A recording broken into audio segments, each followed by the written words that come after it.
Hi everybody, Stettin here. Just a quick super fast disclaimer before the show begins. This week's episode we did an amazing interview with Mecha Wolf. Mecha Wolf does not live in this country, he lives down in Mexico. There's a pretty significant time difference. Given that, when he decided to do the interview with us, he also has a packed schedule. So the beginning of the interview, he's at the gym. He just finished his workout, and during our interview, he walks from the gym to a different location where we continue the interview, but it lasts the whole time. So there is a lot of background noise. So up until minute 18, it's a little noisy. And then after that, it's easy to listen to. I'm only saying that because if you're listening and you happen to get frustrated, keep listening, stand fast. At minute 18, we keep talking, and this is a special episode. It's one of my favorites. It's a great recording. Mecha Wolf's a great performer, and from this interview, you'll see that he's a great guy, and we appreciate that he gave us the interview, and we appreciate you for listening. So that is it. That is all I wanted to say. Thank you. Share, subscribe, tell people about us. That's it, man. Have a good listen.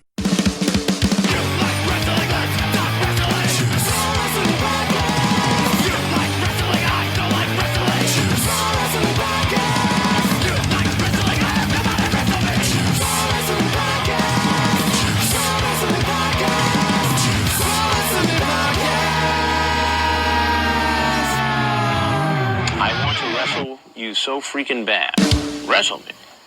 Welcome everybody to Juice Pro Wrestling episode 124. Sign of the Wolf. Sign of the Wolf with the one, the only motherfucking Mecha Wolf. What's going on, brother? Man, you have a good voice for a death metal band. Yeah, you gotta check out that handsome prick, man. I tried telling you. We bring it. And I gotta like add more music to my playlist. I'm one of those, I'm like young but kind of old. Like I listen to the same 5-6 bands on repeat. So I gotta add more shit to my playlist. I'm the same way, man. I very rarely do I get like my drummer will show me a band that he's pretty much the only guy I find like new shit that I actually dig, and most of the time it's just like old shit that nobody's ever heard of, you know? Yeah. So how's everything going? Where you at? Down in Tijuana? Yeah, we're down in Mexico right now. I fly out Saturday, Denver for a show, but I've been here for about a year, living here. I love it.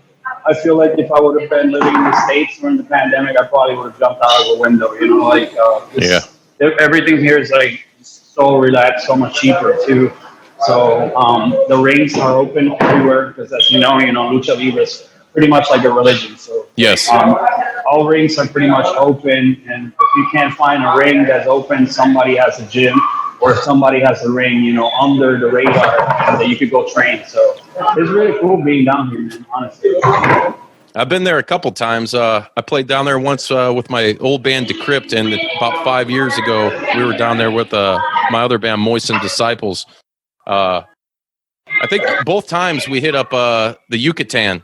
So it was it's pretty interesting. Yucatan is pretty dope, yeah. Hell yeah. So, man, dude, speaking of the pandemic and all that shit, I mean, so like down there, just like you're saying, it hasn't really, like, what is the atmosphere like down there? I mean, I know you're saying it's chill. Can you elaborate a little more on that? Well, at first, Mexicans, they don't give a shit about things. So at first, they just kind of like took it as a joke. And here, it's like, with Hispanic people, you either are like, you don't give a fuck, or you just overly careful. So at first, everybody was just being so like terrified and so paranoid. I mean, not at first. Like at first, everybody was partying, everybody's going parties, everybody's going out, everybody's drinking, like nothing happened. And then once numbers started like skyrocketing, that's when everything shut down. Everybody was ultra paranoid. And now they're like taking every measurement in the book to make sure that everybody's safe, which I really appreciate, but it took them a little bit, Right now it's cool because everything's open, but there's obviously like social distancing rules and everything like that. But like at first, like I said, man, it was like just free for all, you see people in the streets, like you see people partying. And the funniest thing about it is like they had kind of like a strike just for them to open up bars because people just drink, they're like maniacs. Yeah. And I was like, man, out of all the things that you could strike, like they just want up the bars open. That's it. So they can party. But right now, it's like everything's being done by the book, how it should be. And at first, like I said, it was crazy. And like now, they really like are taking care of people and making sure everything's good. So it's one of those things where like at first, I was like, man, like I could probably get sick by just leaving my house in an Uber or something. And now I don't have that fear or that worry because everything's being taken care of. Especially like right now I'm at the gym. Like here, once you come in the gym, they double check your temperature. You gotta bring 2 towels. You gotta clean the equipment before and after you use it. And then there's like a limit of how many people could come in. You have to call and schedule what time you're gonna come. Otherwise, you can't just show up. But other than that, man, like I really can't complain. It's been pretty good being here. If I would have, like I said earlier, before we jumped into the actual interview, if I would have been in the States during this, I probably would have jumped out of the window because it's just completely crazy in the States. Like people don't care. It's always here, like like, chaos here. People are like being like they're really taking care of each other, which I really appreciate because that makes me feel safe and makes me feel safe. So is AAA and CMLL, are they doing any kind of shows down there, or have they? Actually, CMLL just started doing shows at Arena Mexico a couple of weeks ago, I believe, but just no crowd.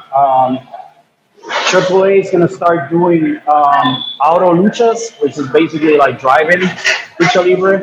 Nice. And then this week, we were supposed to have one of those auto luchas, but they didn't have all the permits. This company here that actually works with AAA, they didn't have all the permits, so they had to cancel it. They had 2 shows and they had to cancel it because right now the government is on everybody.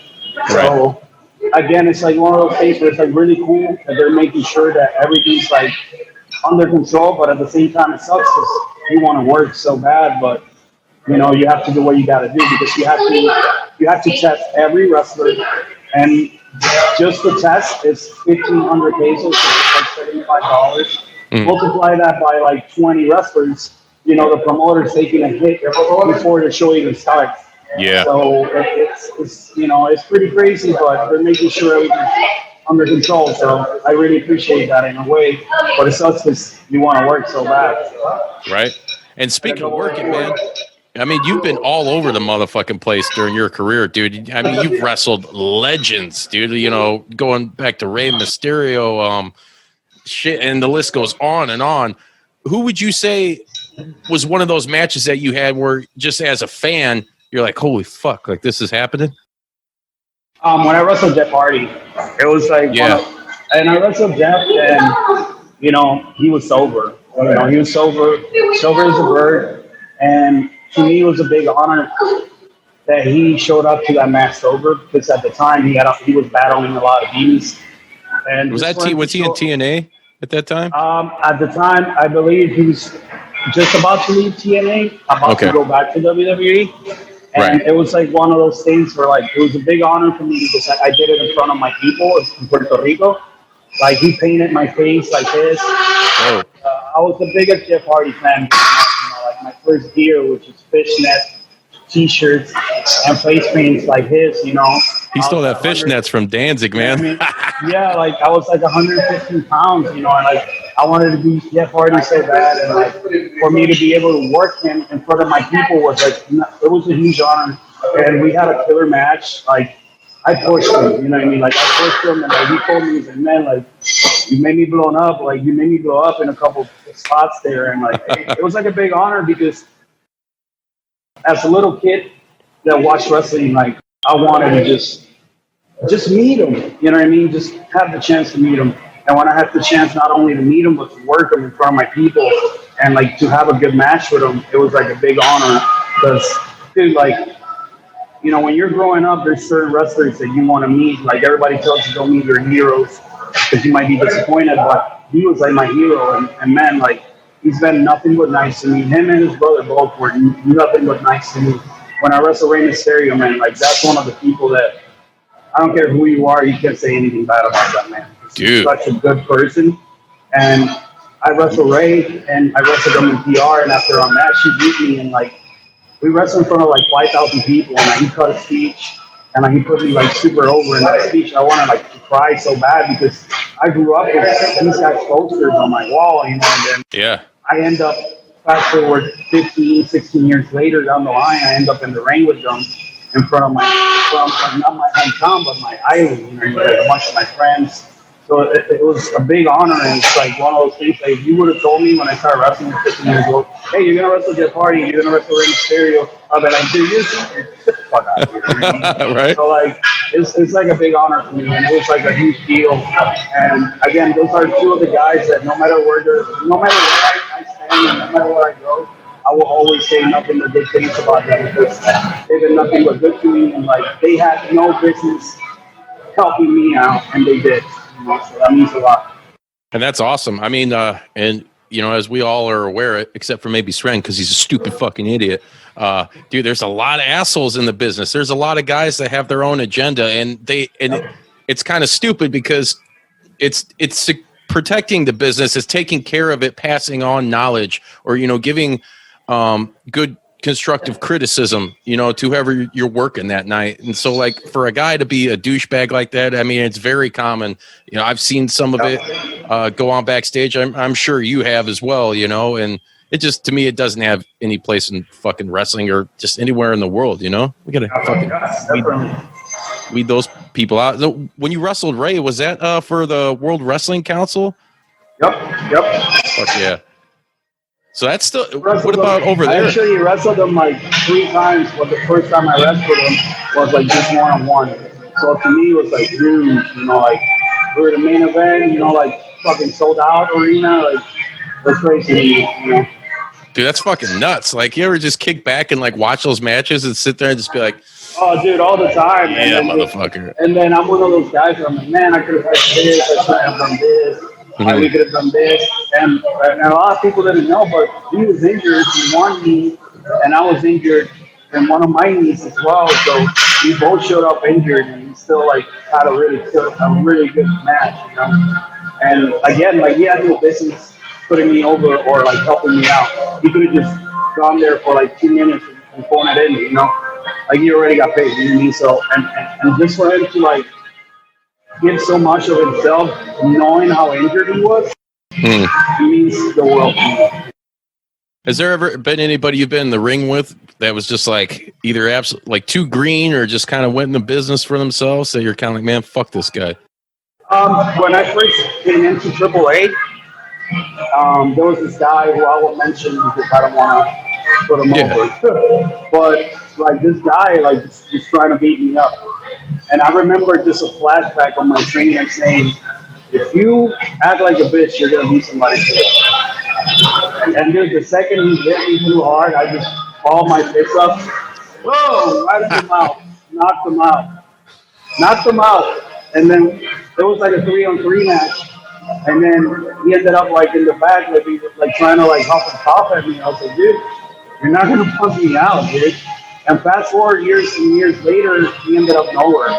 And then I ended up wherever I'm at, So that just goes to show you, like, you never know where you're going to end up in the world, so don't be a dick, you know what I mean? Right, no shit. I wasn't going to let him pump me out, especially on my first match, dude, Because if I let it happen once, it's like when you're in jail, and that. You remember the movie Half Baked? Oh, yeah. Nate tries to take the fruit cocktail. I want some cocktail. He's like, fruit. And he's like, well, I don't want to give you my fruit cocktail because if not, I wouldn't be getting all my vitamins, And that's what I thought. I was like, I'm not going to be this guy's bitch. He ain't getting my fruit cocktail. Not today, bro. Right. I just balled my fist over there. I'm fucking decking in face, dude.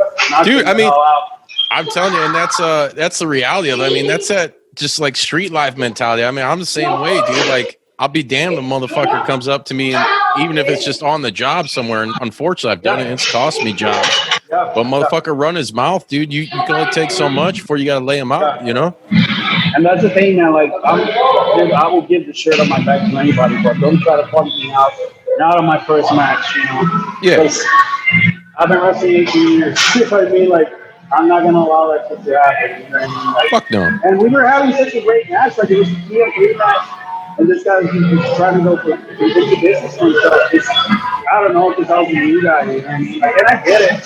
But whenever I've wrestled you guys and other companies that I've been on top, we do everything in our power to make sure they look good so the people believe in them, you know what I mean? But hey, not everybody's the same, you have to get back in the mouth.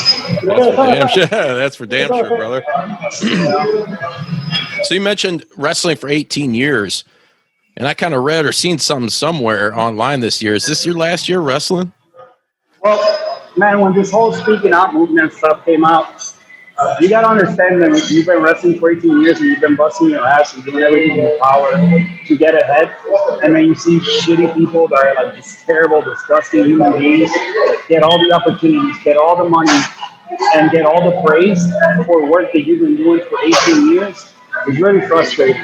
Yeah. So it was like one of those things where I was like, man, you know what? I'm gonna just fully dedicate to my band before I end up beating the shit out of somebody at a show. You know what I mean? And I'm not talking about like fans or anything. I'm talking about like one of these people, you know what I mean, that got called out. Because I knew how shitty they were. And I knew the shitty things that they were doing. But it's one of those things where you can't go to a promoter and be like, hey, this has been a shitty person. Book me, because they're not going to believe me. I mean, they're just going to be like, oh, this guy's just trying to dunk for this guy's spot. He wasn't a famous dick wrestler, was he? Oh, man, he's a huge piece of shit. And I don't care, you know what I mean? Because, like, this guy used to hit me up and be on my DMs all the time to be like, hey, how can I get in the crash? How can I get in the crash? We got him to the crash. Yeah. And then we're like, hey, dude, where's our favor back? Why can't you get us some bar wrestling? Never even answered my emails. Really? I said, dude, you know, like, that's like a super piece of shit move. And then, like, when you see guys like that get opportunities, it just not only breaks your heart, but it makes you so fucking angry. Because I worked so hard, dude, like, for so many years. I'm at the gym training 7 days a week. I'm in the ring fucking at least 3 times a week. I'm eating right. I'm doing what I gotta do, but a fucking pedophile gets all the opportunities. A rapist gets all the opportunities. Yeah. You know what I mean? And granted, I've done bad things in my life, but I've never done shit like that. And I've worked so hard just to get to where I'm at, to see people like that get the opportunities that not only I deserve, but my partner, like, Bestia says. Yeah, Bestia, Bestia. And like that's a guy that should be on TV years ago. Dude, he's fucking awesome. I seen him and Mance Warner rip it up in MLW, dude. He's like one of the best players out there. He's the son of a fucking legend. Yes, he is. He gets those opportunities that fucking pedophiles and rapists get because of their butt buddies with whoever and this and that. You know, it's like one of those things when you go back to the Danzig interview. We're in a business where, like, if your friend is a friend of somebody, they're good enough to be on a card. Not because they're good, because they're friends with somebody. And I believe that's bullshit, and I think it's so unfair. So, like, I was like, dude, I need to get the hell out of here for a little bit before I do something bad. So I just pour all those bad thoughts on paper, on a guitar, and now I go and I write songs. And I just needed that break because I know sooner or later somebody's gonna book those motherfuckers. You know what I mean? Like, people don't. Some people don't care. Some people will book them, regardless of how shitty they are. Yeah. And that's what's so heartbreaking about this business, because it's like we can work super hard for decades, but shitty people will get the opportunity. And that dude, sucks. Really that sucks. really goes. That break. It's really the same thing like in Hollywood where they're busting out all them fuckers like with the Weinsteins and, you know, whoever else. It's the entertainment business as a whole. You have these people who, you know, they get money, it goes to their head, and then all of a sudden they go back to, like, they think they're fucking the Romans where it's cool to fucking rape people and do all this fucking shit. Like, and they think it's not going to go out, you know what I mean? Yeah. Because they're empowered, because they have power, they think, oh, and nobody's ever going to find out. Well, people do find out. When they find out, that's when the real shit happens. And to me, I was like, man, one, I didn't want to be part of a business that had shitty people like that. And two, I didn't want to be part of a business that would allow stuff like that happen, and then guys that deserve the opportunities didn't get them. So I needed to just take a break. And now I'm at a better mental place where I could just go ahead and just work and not have a problem with it. Because now I know that our locker rooms are clean of that type of people. So you're saying that 2020 is not the end of Mecha Wolf as we know it? Man, like, and that's another thing too, because in a way, you know, like if you think about it, when you're tagging with somebody, it's like you're in a marriage. So it was kind of like selfish of me to do that without consulting with my partner or without like talking to him about it first. It was like one of those things that I woke up one morning. I told my girlfriend, I'm like, babe, I'm done. I just woke up in a bad mood. And I was like, you know what? Fuck this. Screw all these people. I got to get the hell out of here. I got to take a break. And finally, me and my partner sit down and we had a conversation. It's like, well, if you think about it, again, like we're marriage, we're a wrestling marriage. Oh, yeah. So wherever he goes, I go. Wherever I go, he goes. If you're a good tag team, you are. Yeah. So I was like, you know what? The business is clean now, cleaner. So let's see where we could get, together. Let's do this together. So we order new gear, so. Yeah, you guys do. I've seen your promo. I've seen your fucking promo pics. You guys, I mean, that's a killer tandem. I mean, you and Bestia, dude, like I said, MLW, man, that's a huge, in Cicero, dude, it's huge Latino community, huge Lucha community. Yeah. It is fucking awesome. We were there, dude. They had the horns going, the fucking drums. I'm like trying to show one guy, do some blast beats and shit, like let's get this shit fucking popping off right. God damn, it's so cool. So, I mean, I don't know if this was probably, last year, I think, when they did their first pay-per-view. How long have you guys been tagging? We've been tagging for about almost 4 years. Okay. Almost 4 years. Yep. Court Bauer never fucking hit you up or anything? Like, hey, man. Well, we did one show here in Tijuana when MLW came to Tijuana, and we tagged with LA Park versus the Contra unit. And it's like one of those things again, man. Like politics. It's politics, like some people like you, some people don't like you because so and so said something about you, and it might not be true, but they're gonna believe that. So it's like one of those things, It could be one thing, it could be another, but at the end of the day, the owner of the company has to say. Yeah. And if he doesn't like you for whatever reason, you're not gonna get in. And I'm not gonna beg either. So Right. Well, one place we know you're going to get in the Chicagoland area is Galli Lucha, which is where Sretton saw you last year.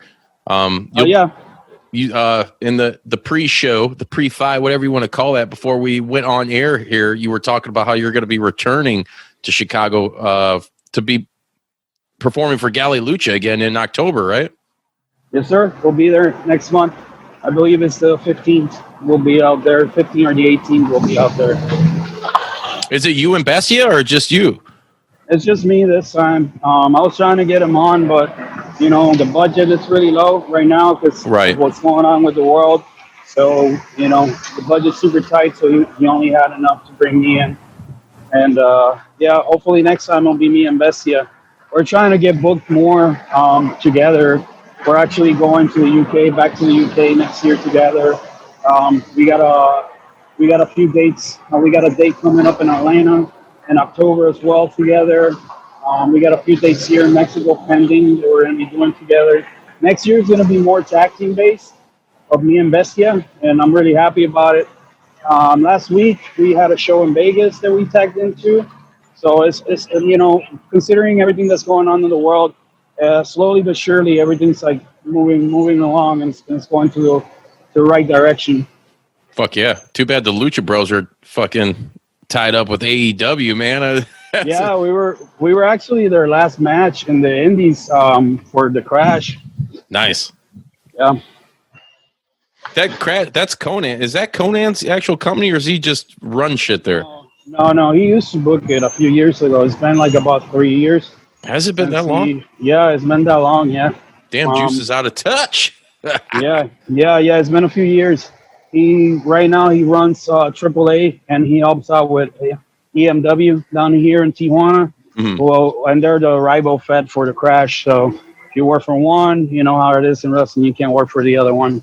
So Conan's been running that for like a few years since he left Crash, pretty much. Mecha Wolf, I want to ask you a quick question here, because you're in Mexico now, from Puerto Rico. You wrestled out there. What is the climate like the difference between like the wrestling culture between Puerto Rico and Mexico? I mean, because they both have a rich history of wrestling, but there's got to be some kind of like at least subtle differences between the two. It's a ton of differences. Here it's more like, more wrestling based than storyline based. Mm-hmm. Puerto Rico is very soap opera based. Like they're all about, the storyline that goes into the big match, everything that leads into the big match. So people are more focused on that than the matches themselves. Mm-hmm. They try to draw you by the storyline. Here in Mexico, they don't really care if you can speak on the mic. They don't care how cool the storyline is. They just want to see motherfuckers fly all over the place and have badass matches. You know what I mean? Like here, it's more like a religion where people respect the wrestler, and wherever you go and they know you're a wrestler, you get special treatment. In Puerto Rico, it's almost like Nacho Libre. In Puerto Rico, it's almost like they don't give a shit. Like you're just a clown to them, Really? And in order for them to respect you, you have to be huge. Right. That's like one of the biggest differences. And in PR, a lot of people treat it as a hobby. As in here in Mexico, it's a job. It's a generational job. So if I'm a wrestler and I have two sons, they're probably going to wrestle. Yeah. And my grandchildren are probably going to wrestle, and so on and on and on. Because here it's like not only a job, it's literally like a religion, and people really respect it. I fucking love it, man. I love that. It's one of those things where like you can see it as soon as you come to Mexico. You can see that big difference in the culture, that it's part of Lucha Libre is part of the culture. It's like going to church on Sundays. You'll see a whole family of 20 people at a Lucha Libre show. That's how big it is. And Puerto Rico, like they don't, in order to draw, you have to have a huge storyline that involves people's feelings and emotions. People really like to get invested into the storyline in PR. That's a big difference.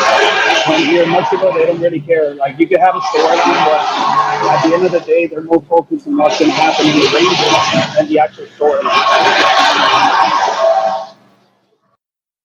I always remember that in Nacho Libre. I don't know if you ever seen that shit. It's a silly ass fucking movie, Jack Black. But dude, you had who was it? It was Silver King, one that played Ramses.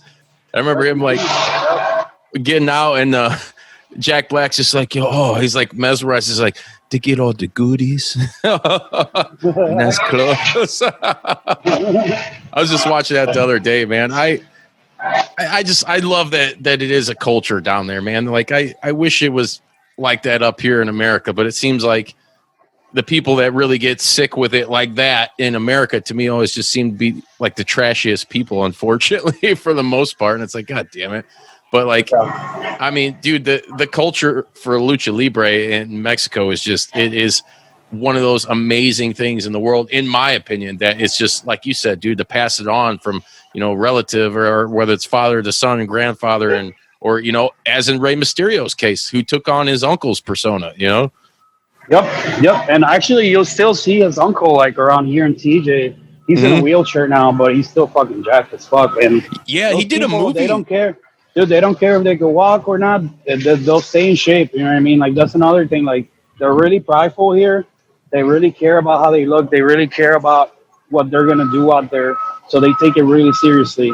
So you'll see wrestlers be 50, 60 in amazing shape, or they might not look like they're in shape, but they'll get in the ring and they'll school you. You know what I mean?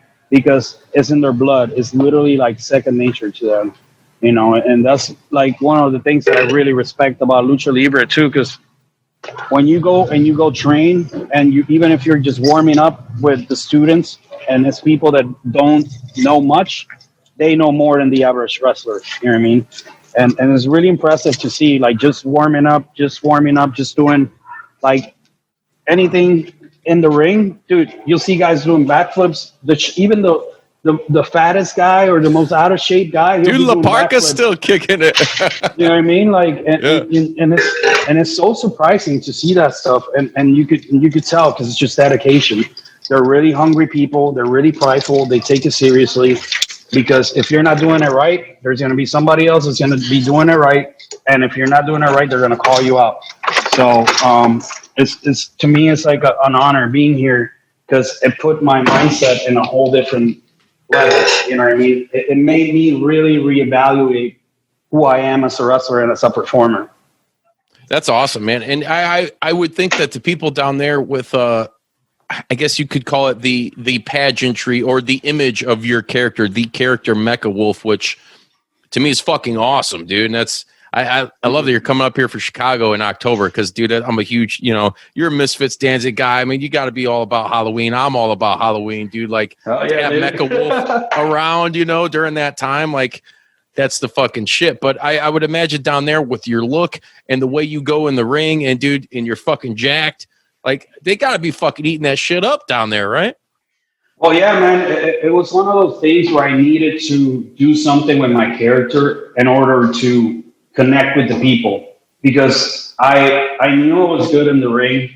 I was good enough in the ring to perform with these people, but I needed like the extra spark in order to step into the next level, as you would say.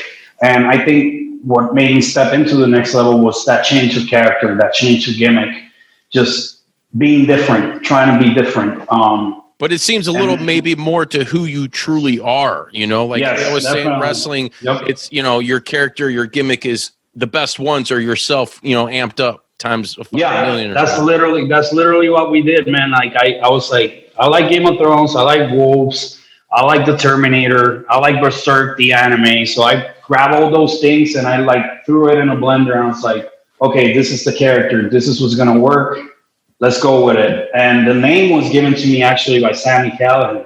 Sami Callihan literally just took my phone one day. He asked me to borrow my phone, and I just gave it to him. And he just sent himself a bunch of my pictures, went and changed all my social media to the Mecha Wolf because he just kept bugging me for like 3 weeks. He's like, dude, you look like a werewolf. You look like a machine. You're like a Mecha Wolf. You're like the Mecha Wolf. He's like, just change your name. Just change your name. And he just kept bugging me about it. And finally, like one day, he like flips his computer. He's like, what do you think? He had made like a whole banner, changed my Twitter, changed my Instagram. I was like, dude, this is cool. Let's just fucking go with it. And I did. And man, I never looked back. And I think it was like one of the best decisions I made because it comes from the heart and it also connects with people. So I don't have to fake it.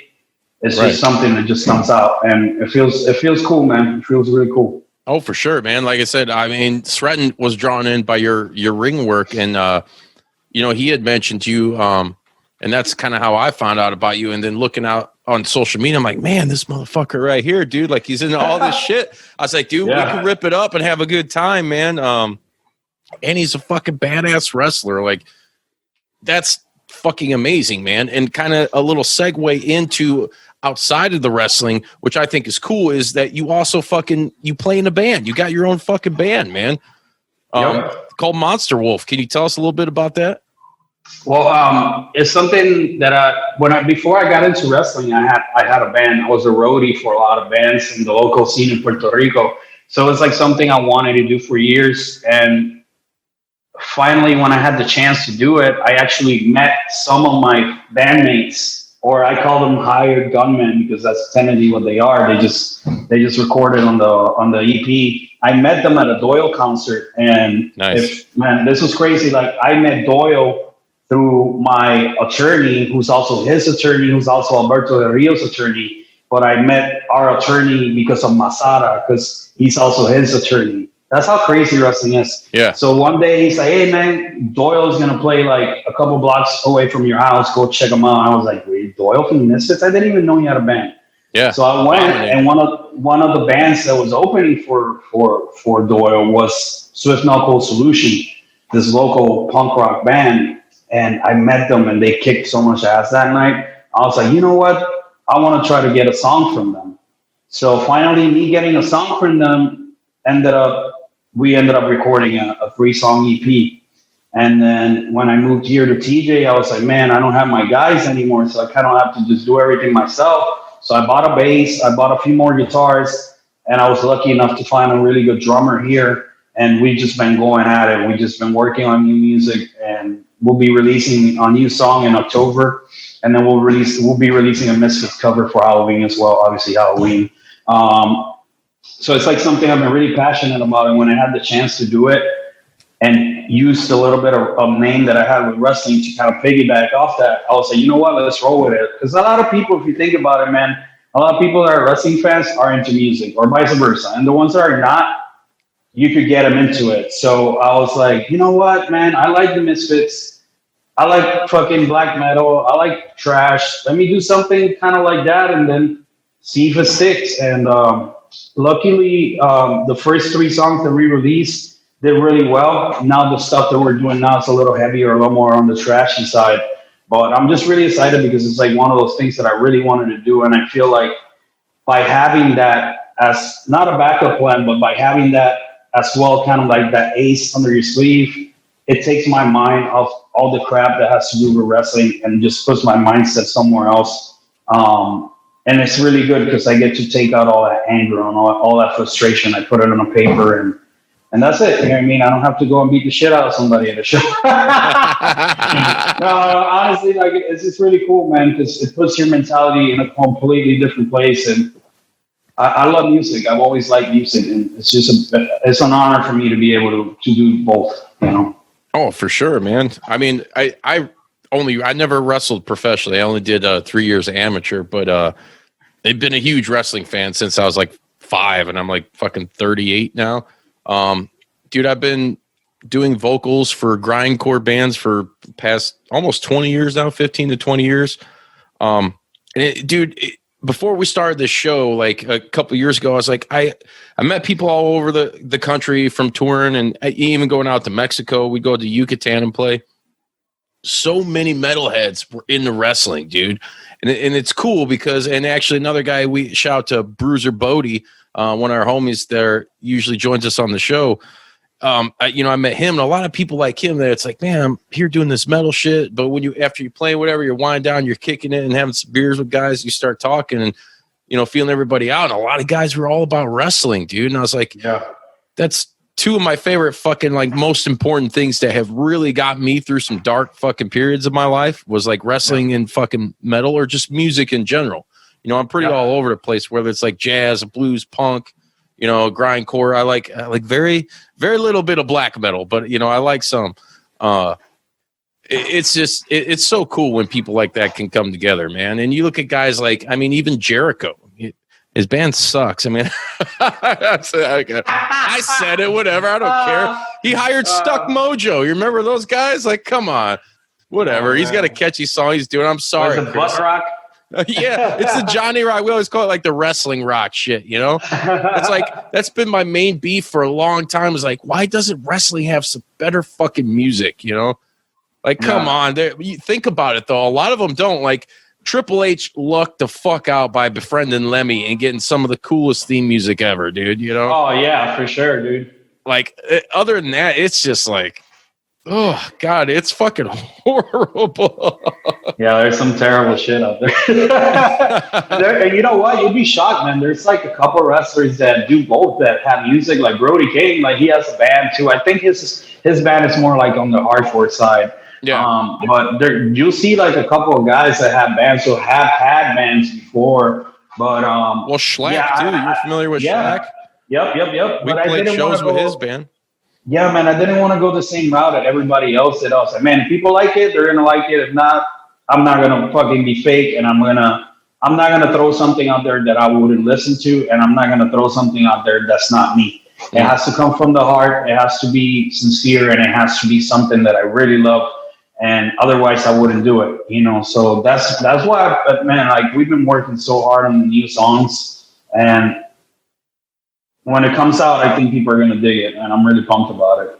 Fuck yeah, I'm gonna have to buy that shit, motherfucker. Yeah. So, real quick though, your musical background, like going back, like what's some of the bands that you're really into, if you don't mind? So growing up, man. I got into music when I was like heavy stuff when I was like about 12 years old. And I was hanging out with people who were like over 20, 21, Mm-hmm. People in their 20s. They were like just giving me hand-me-down cassettes or like just mixtapes and stuff. And I was really into Venom. Yeah, I love Venom. I loved early Metallica, the Misfits, obviously. I loved Danzig since I was like a little kid. Immortal. Just those bands like that sound super raunchy and super dirty. I was all about the lowest quality production, Obituary. Fuck yeah, dude, I play with Obituary, dude. I met them in Mexico City at the airport. They were like super cool. Who? Death? Obituary. Oh, Obituary? Yeah, dude. They're fucking. Yeah, I don't care. Fucking John Tardy, dude. Why don't you? Hell yeah, dude. All the blood. But yeah, I like them a lot. I like Death, man. I like those bands that kind of have like a little hint of trash, Right. but we're still on like the death metal. Man, like honestly, like a lot of people are like, oh, Death started death metal and stuff, but I consider them more like on the trash side too. Yeah. Because if you really think about it, it's just like trash metal with just death metal boys, honestly. But hey, we're not gonna get into that. But yeah, like Misfits, Sam Hain, all that stuff. Yeah. Like that was like my jam when I was a little kid. But even Cradle of Filth, like the early albums, like the Principal Evil Made Flesh, like sounds like shit. It was a great fucking album to me. I really liked it. Creator, man, so many bands. Testament, Cannibal Corpse. Fuck yeah. I just like old stuff, you know what I mean? Like we're like just any like early 90s, late 80s, like that's my jam. You know, obviously Black Sabbath with Ozzy, just like stuff like that. That's like the stuff that really like is the core of my taste when it comes to like music. Like that's the stuff I really like. And then recently in the last few years, I discovered Cancer Slug, and then I became really good friends with Alex Story, who sings for Doyle. Right. And I was like, dude, where has this band been all my life? Because they've been playing for like 20 years, and they're like literally the soundtrack of my life is that band. And a lot of people don't know about them, but a lot of people should know about them. So Cancer Slug is one of those bands that I've been listening to a lot more recently. And as far as new stuff, I don't listen to any new stuff. So like I'm like a boomer. I like one of those old people. I just listen to the same albums over and over on repeat. Megadeth, obviously. Rust in peace, man. Lots of Polaris. Oh yeah, dude. Yeah, you know that's what I'm into. That's like the old stuff. You know.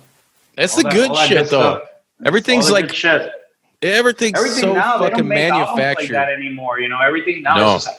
And it's just like guys are just playing like one note with like one finger. It's just like, man, like I don't know, man. I feel like people creating music now are just lazy and just try to be over super commercial. So yeah, I like the old stuff, you know. Even if I don't know, a lot of people might not like it, but I like it. So fuck it. You know, I'm not here trying to sell a million records. I'm just trying to satisfy myself. Yeah. So I don't have to bash someone's head in, you know. I feel you, dude. Like it's a release for me. I love getting up on that stage and like doing the shit we do. Holy fuck, dude. You know, there's nothing like it, man. I mean, I know there's guys out there, and I know Schlack was doing it, and there's a few other dudes when they're playing with their band, they're like stapling fucking dollars to themselves and shit. Yeah. Kind of bringing the gimmick in, which that's cool for some people. I guess it's a cool visual because it looks, you know, but I'm sitting there thinking, I said, man, if you got to do that, there's got to be something wrong with your music. You know, you're compensating for something.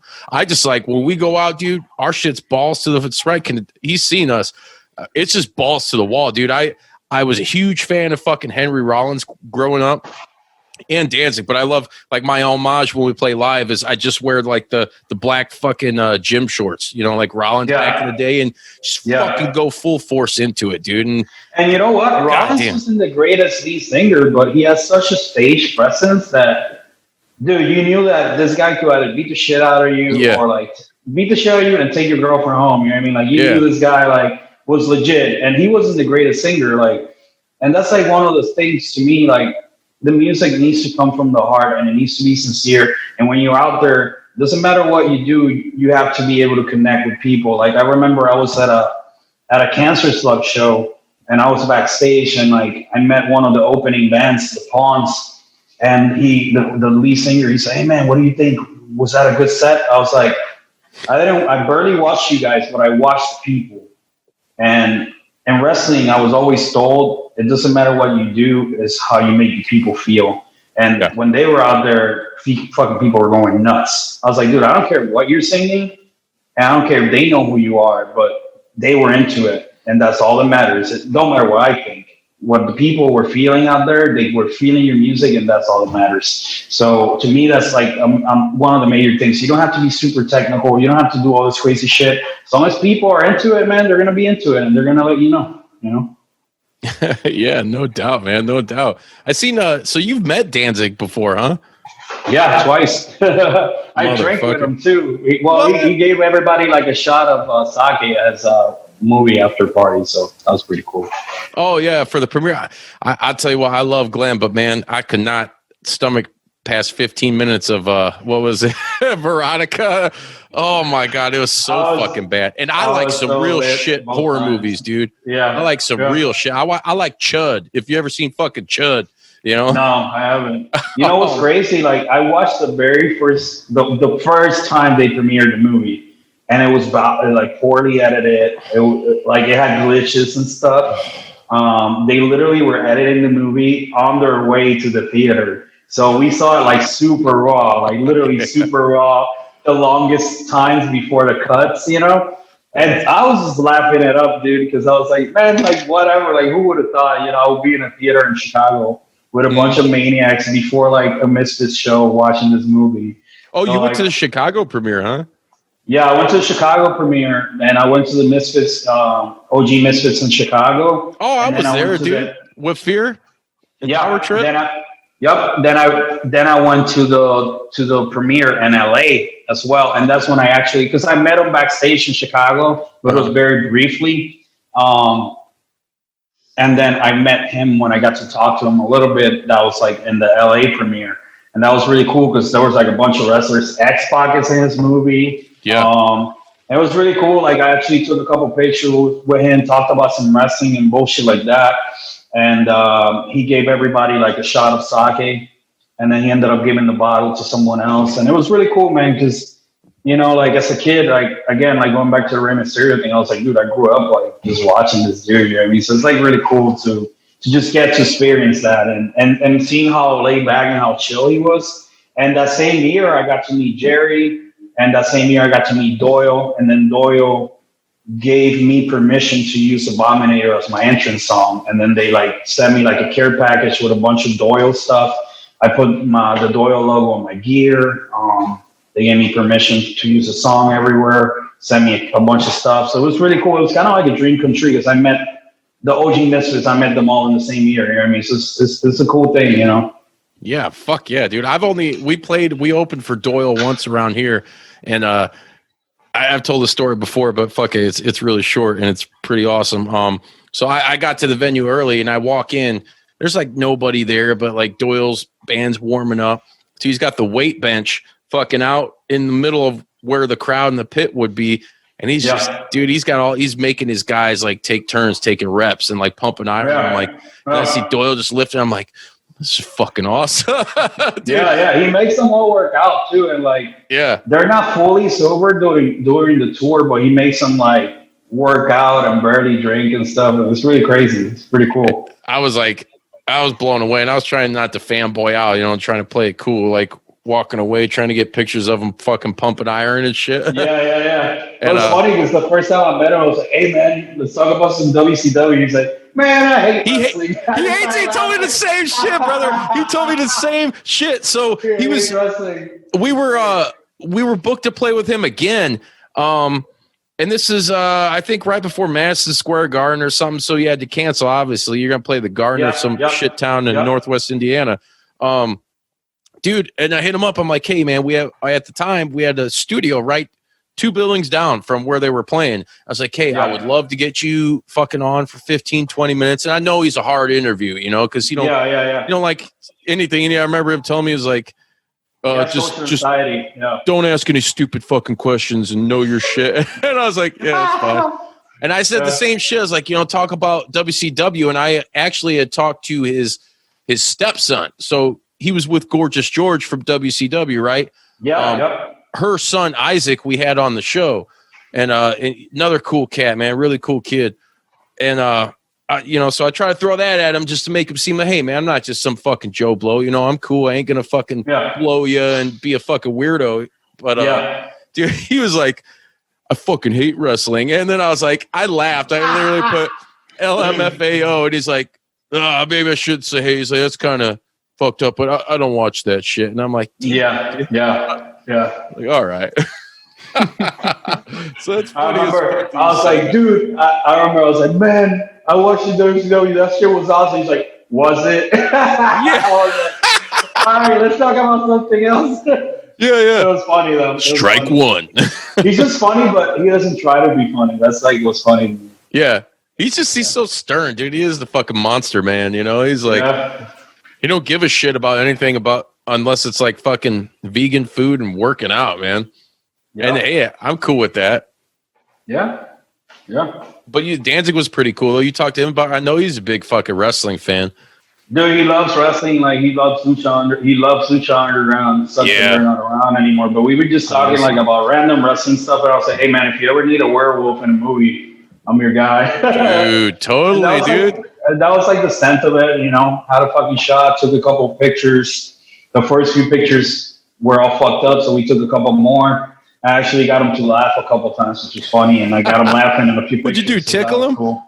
Man, I said some dumb shit, and he said, "This motherfucker is funny," like, and that was about it, man. Like, I didn't want, I didn't want to be boring either, you know. Like inside, I'm like, "Oh shit, this is nasty." Yeah, dude. Outside, I was just playing it cool because I was just lucky to just be there in the VIP area. You know what I mean? Just because I'm a fucking wrestler, so it was really cool. It was a cool moment. It was a really cool moment. Well, speaking of Danzig and cool moments, let's have another cool moment because Sretton has planned a fucking game centered around the one and only Glenn Danzig. So this is Yeah. this is where we lose the audience. My games are always Fuck the are audience. always horse shit. We love you. So I based all these questions. I did the research. I did everything. Not knowing jack shit about Danzig. So this is all surface level stuff, and you guys are deep in the waters of Danzig. Not a lot of misfit questions, but they're random. They're ridiculous. You guys might know the right answer, but the right answer on my paper is what stands. So I'll let you guys know. It's easy. And Justin has never won one of these games. Oh wow. So the odds are in your favor, Mr. Mecha Wolf. Hopefully there's no years, so I'm screwed. No, I don't do years. I don't even know my sister's birthdays. You'll know right off you'll know after question one what the tone is here. So all right. So who wants to go first? You want to go first, Justin, just to set the tone a little bit? No, man. All right. Mecha Come Wolf, on, ready? you fucking all right. ungrateful piece of shit. You guys already know this, but which of the following is Glenn Danzig's real name? Oh, man. Good. Is it Ricardo Montalban? Is it Shame Whites? Is it Thomas John Woodward? Is it Glenn Allen Anzalone? Is it James Newell Osterberg Jr.? Glenn Allen Anselm? That is correct. That's 1 point. Me and I Brad, think real the quick. Ricardo Montalban, I think that's an actual theater in LA. That's the guy. That's Ricardo Montalban is the dude from Paradise Island, or what was it called? Fantasy Island back in the day, the actor. Yeah, I believe that's also a theater in LA, downtown LA. Yep, I think, Ricardo Montalban. I got a run-in joke with shout out to my homie Brad Vanderzee of Dirty Dead, which you got to check that shit out. When I first learned Glenn's real name, I call him I was like, Glenn Calzone! Oh, man. It's just a stupid inside joke. We always laugh. Yeah. So bonus points if either one of you guys know who James Newell Osterberg Jr. is. I'll give it 3 seconds because it'll take forever. There's no way you'll guess. 3, 2, 1. That's Iggy Pop's real name. Oh, fuck. Oh, wow, yeah. I would have never known that. That's insane. So 1-0. Wallace, you ready? I feel like a big piece of shit. Which of the following is which of the following towns is Glenn Danzig from? Is it That's easy. High Live, New Jersey? These are all New Jersey, so I'm going to just keep going. So is it High Live, New Jersey? Is it Low Die, New Jersey? Is it Normal and Boring, New Jersey? Is it Hemorrhoid Falls, New Jersey? Is it Shit Stain Canyon? Shit Stain Canyon? Don't count that as my answer. That's not my answer. Is that what you just said? No, it's not. Don't you fucking do it. Or what is it? You. What's the answer? Low Die. That's correct. So the game is tied. There's only 8 questions left. Don't worry, guys. This is not going to take forever. All right. Mecha Wolf. What do we get if we win? Do we get like Pride. a record? Yeah, we'll mail you some Handsome Prick CDs. There you go. Some Pink Machine CDs. Oh, yeah. Oh, yeah. All right, so next question. Danzig's record label that he created back in the day was called Plan 9. But what was it originally called before it was Plan 9? Which of the following was the name of the record label? Was it Black Hair Dye Records? Was it Zombie Elvis Records? Was it Back Hair Records? Was it Push Ups Records? Or was it Blank Records? Man, I might have to go with Blank. That's correct. You were just trying to sneak him the fucking answer. Oh, the audio's terrible. We can't hear me. Yeah, because I think it was like Plan 9, then Evil Live. Yeah. And now I believe it's just like Cleopatra does some of his records. And Yeah. I think he did something with the... I'm not a nerd or anything.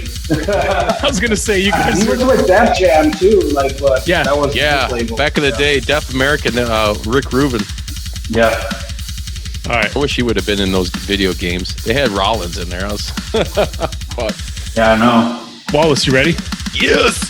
Which of the following is not the name of a Danzig album? Not Misfits, but one of the Danzig albums. I gotcha. All right, ready?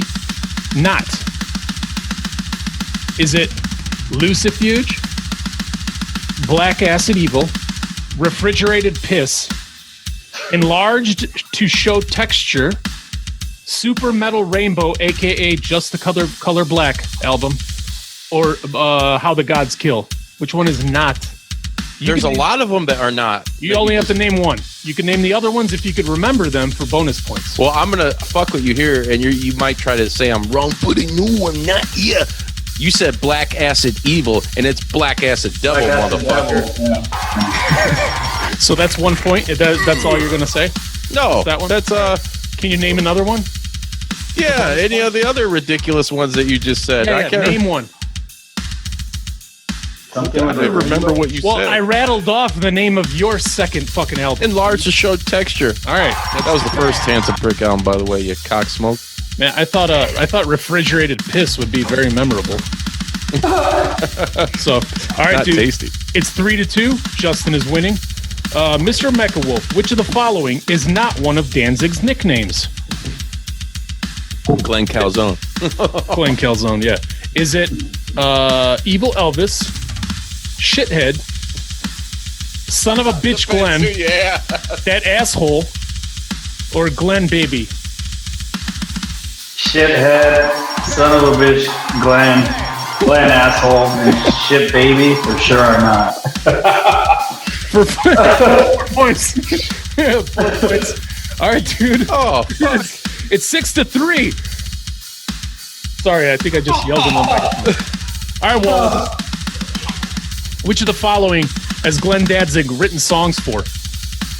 Is it Roy Orbison, Yes. Nickelback, Spice Girls, Johnny Cash, Yes. or your mother? Sorry, it says your mama. I'm gonna go with Roy and Johnny. That is correct. Oh, yeah. All right, it is 5-6. Justin, you are still losing. God. All right, this one, I don't know if this one's easy or not. Which of the following shows was Glenn Danzig in? Was he in Game of Thrones? Was he in Baywatch back in the day? Was he in Hawaii Five-0? Was he in Saturday Night Live? Or was he on Portlandia? He was on Portlandia for sure. That is correct. Billy Bong. Cats and Billy Bug. All right, dude. Justin, you ready? Yeah. These next three, which are the last ones, are kind of, you're not going to catch up because whatever you say is kind of the right answer. So how many times have you dressed with in a Misfit themed or a variation of a Misfit themed costume for a concert or for Halloween? Me? Yes, you. 1. All right, that's 1 point. So it's tied 6-6. But Mecha Wolf, have you ever dressed as a variation? And I mean, your gimmick sort of is, in a way, a variation. So I'll give you a point just for that. That's why this question is fixed. Yeah, last year I actually won a Doyle. Nice. That's 2 points. This game is rigged. Yeah, it was Doyle last year. And I was kind of like Danzig this year for my birthday. Well, shit, I'll give you a point for that. It's 9-6. The measure, the belt buckle, the hair. All right, Wallace. Wait a minute. No, it's Mecha Wolf's turn. All right. What is Doyle's favorite food to eat, and what his favorite way to eat it? He likes pasta. He likes he likes vegan pasta, but he likes that just a regular tomato sauce, but homemade. Just vegan pasta, I guess. I'll give you a point because you're very confident in your answer, which is 6. But my stupid answer, my joke answer was beans. Any kind of bean, straight out of the can. No, I know he likes those rice steaks. He likes the Nutter Butters and vegan pasta. That's like his jam. And bananas. He's got some killer hot sauce too. I'm not a nerd or anything. No. Dude, even if you were a nerd, I just looked up. Like, he was born in like 60 or late 50s or early 60s. Yeah, he's turning 56 tomorrow. Dude, it's 2020 and he is jacked. So whatever he's doing is the way to do it. All right, consistent, man. Wallace, for the win, if you could do it, you're down by 3. It is 9-6. Question is, what's your favorite Misfits song? And if you name more than one song, the whole thing, you just have to name one song. If you name a second song, you get no points. That's a fucking loaded question. You also have 3 seconds to answer. Oh, God. 3? Mommy, can I go out and kill tonight? That's cool. You get 1 point. You still lose. What the fuck? Mecha Wolf, do you have a favorite song, or you just like a bunch of them? I like a bunch of them, but if I was gonna have to just pick one, I would say Last Reps is probably like my favorite one. Nice. Well, once again, Justin has lost. The streak is alive, and congratulations, our winner. I'll send your shit in the mail, goddammit. Thank you for playing. I only have like 10 Misfits tattoos. You know, I'm not like a nerd. I was impressed. Actually, really funny. Yeah. I got this from like Madison Square Garden show. Oh, no shit. It's like a gift bag that Jerry gave people with like an action figure and stickers and a bunch of other shit. I saw you got a bunch of those, right? The reaction figures. I have a ridiculous amount of Misfits stuff. I got embarrassing. I think I'm missing only 2. I'm missing the Earth AD variant and the Die My Darling variant. Other than that, I got them all. I think I'm missing a bunch actually, but I have like 3 that are signed, so they're worth a little bit. Oh, yeah. I have like the Crimson Ghost that came out like almost 10 years ago. I have the Bubblehead Crimson Ghost in red. And then I have the 2 Crimson Ghosts that came out this year. They were like a 2-pack for like $60. I have records, just stickers. So, man, just a lot of. Hey, man, there ain't nothing wrong with that, brother. I got the fucking, my shower curtains fucking Misfits too. Oh, that's crazy. Yeah, I have the little like paper people. I have that too, man. Damn. I'm just waiting on those reactions. The Danzig reaction figures are coming out soon. So, are you serious? They're doing Danzig ones? Yeah, actually, whoever sees this, but it's already out there. But one of the guys from Super 7 like slipped and told me. So, really? Yeah. I don't know if they're gonna do Sam Hain, Danzig Misfits, but they're doing Glenn for sure. Oh no shit! That's fucking awesome.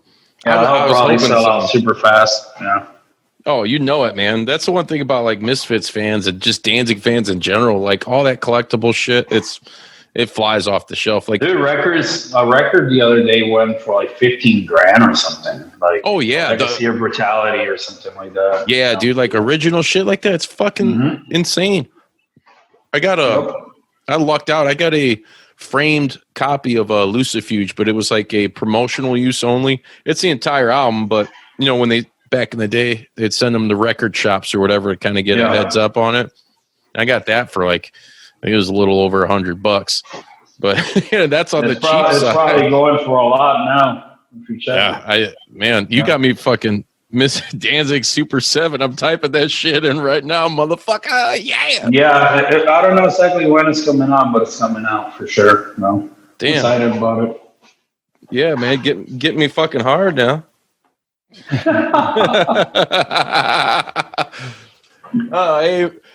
Mecha Wolf, real quick before we end here, let everybody know where they can find you, where they can buy your album, and where they can buy merch at. So we have an EP right now. If you guys go on the mechawolf.com, you can find all my merchandise, all my links to social media, anything that has to do with my band is out there. You can also just look up Monster Wolf on whatever streaming service you have, Spotify, iTunes, YouTube Music, Monster Wolf, Lust for Flesh. Look it up, and 3 songs should be out there. We're actually starting. I just got the physical CDs, so I'm going to put those in the webpage soon to start sending those out. But yeah, themechawolf.com, that's the easiest place to find out anything that has to do with me, all my merch, all my social media. Themechawolf.com. Fuck yeah. And everybody listening, he out in the Chicagoland area, like I said, Galli Lucha in October. Be looking forward to that. I think we're going to have to make a trip up there, Sretton. You're going to have to. I got some Portillos. Oh, yeah. So you're are you completely cutting alcohol out then? Just right now while I'm prepping, I could have like my occasional like one drink here and there, but I'm like trying to like keep it tight, you know. I'm one of those people. I drink one. I can't just drink one. I gotta. Yeah, I feel you.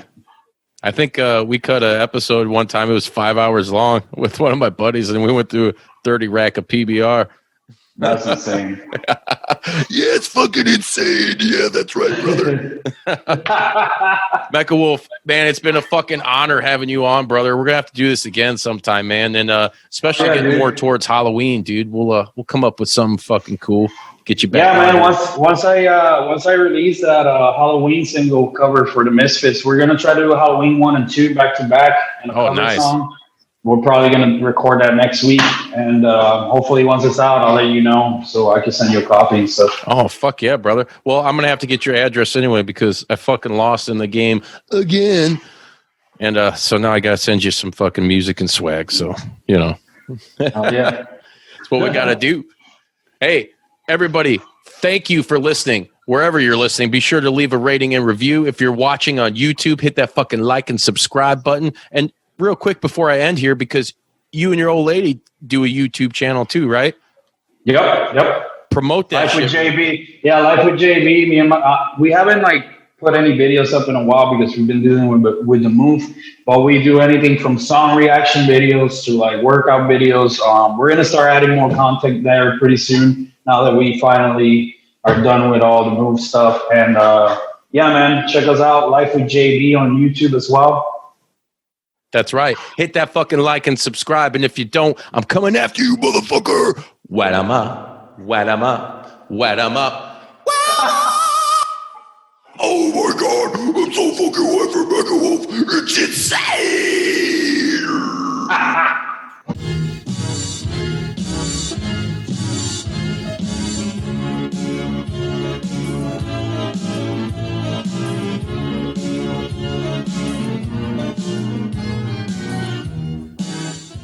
You gonna do sex to me? Did you like that video? If so, be sure to hit like and subscribe and check out more killer content from your boys at Juice Pro Wrestling. Whoa, yeah!